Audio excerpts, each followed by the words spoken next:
Assalamu alaikum yan uwana musulmi. Ni suna na Halimatu Sadiya Muhammad wacce aka sani da suna Ummi. Wannan faɗakarwar ina so zan yi ne ga yan uwana mata, musamman ma matan aure da yan mata. Yanzu zamani ya zo mana ba macen da take wayayya sai wacce ta iya lesbian. Ya kamata mata mu ji tsoron Allah. Abun ma ya tafi har kan matan aure. Su ma za ka ga mace wai da mijinta da komai, amma sai kaga tana neman wata matar ko kawata ta zo su gama iskancin su lokacin da mijin baya nan, ko kuma dai gashi nan, ko kuma kaga mace tana neman maza gashi nan dai abin da ya yawaita ya riga ya kazanta a wannan ƙasa ta mu. Sannan kuma sai yan mata za ka gani yarinya ita ce yawo akan kwalta, ita ce shaye-shaye, ita ce shan shisha, ita ce nan gashi nan dai lesbian. Abin da ya riga ya yawa, ka gani wani zubin ma ya ce nan uwa za ta yi mata magana ta ce momi minti 2 bari in je in dawo. Irin abubuwan da mata suke yi gaskiya yana ɓaci. Kuma mace ku sani cewa fa mu fa iyaye ne, fa iyaye ne.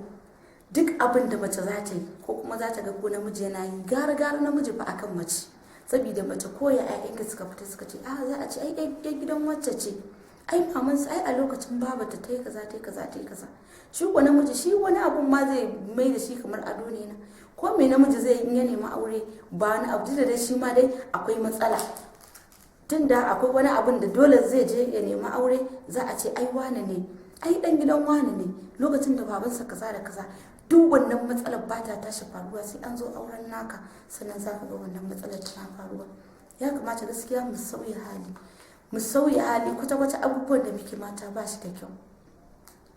Sannan kuma mata za ka gani, ni babban ma ni abin da yake bani takaici, za ka ga wai mace yarinya budurwa tana da uwa tana da uba a gidan iyayenta, amma sai ta fice ta tafi can wani guri ko ta tafi wani saurayi na ce kama mata wani hotel din ta je ta kwana, wata ma sai ta yi kusan sati.